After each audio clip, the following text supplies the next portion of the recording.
ബ്രസീലിനെ മുക്കി വെള്ളപ്പൊക്കം. വെള്ളപ്പൊക്കത്തിൽ നശിച്ചത് 1,00,000-ഓളം വീടുകളാണ്. 100-ലധികം ആളുകൾ വെള്ളപ്പൊക്കത്തിൽ മരിച്ചതായും റിപ്പോർട്ടുകൾ പറയുന്നു. ബ്രസീലിന്റെ തെക്കൻ പ്രദേശമായ റിയോ ഗ്രാൻഡെ ഡോ സൂളിലാണ് വെള്ളപ്പൊക്കം അതിരൂക്ഷമായത്. ഒരാഴ്ചയായി തുടരുന്ന അതിശക്തമായ മഴയാണ് ബ്രസീലിനെ പ്രളയത്തിൽ മുക്കിയത്. തുടർച്ചയായി പെയ്യുന്ന മഴയിൽ നദികളെല്ലാം കരകവിഞ്ഞൊഴുകുകയാണ്. 1.4 മില്യൺ ആളുകളെ പ്രളയം ബാധിച്ചെന്നും 2,00,000-ഓളം ആളുകൾ വീടുകൾ ഉപേക്ഷിച്ച് മറ്റിടങ്ങളിൽ അഭയം തേടിയെന്നും ബുധനാഴ്ച ബ്രസീലിലെ നാഷണൽ കോൺഫെഡറേഷൻ ഓഫ് മുനിസിപ്പാലിറ്റീസ് അറിയിച്ചു.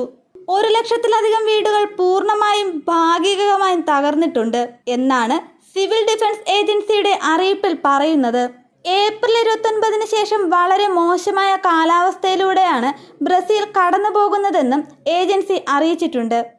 രാജ്യത്തെ 497 പട്ടണങ്ങളിൽ 414 മഴയും കൊടുങ്കാറ്റും മൂലമുള്ള ദുരിതം അനുഭവിക്കുന്നുണ്ട്. ഇവിടങ്ങളിലെ കൃഷിയെയും ഫാമുകളെയും പ്രതികൂല കാലാവസ്ഥ ബാധിച്ചിട്ടുണ്ടെന്നും റിപ്പോർട്ടുകളിൽ പറയുന്നു.